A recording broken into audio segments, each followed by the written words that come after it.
Alright guys, this is the third bike of this series. This is the sound and the just how they feel and how they act and how they it's pretty much how they perform. This is the I'm pretty sure it's a 2015 Monster Energy sponsored or Monster Energy factory Yz450f, and I think it looks really good. And this bike, it handled really well. Well, I don't say it handled really well, but it handled better than the CRF. But this so far was the best on power, I thought, and with more power, it just felt a lot quicker.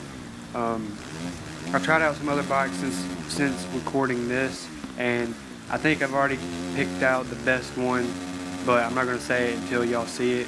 So yeah guys, enjoy this sound video, enjoy this of just me riding at the compound on MXGP3.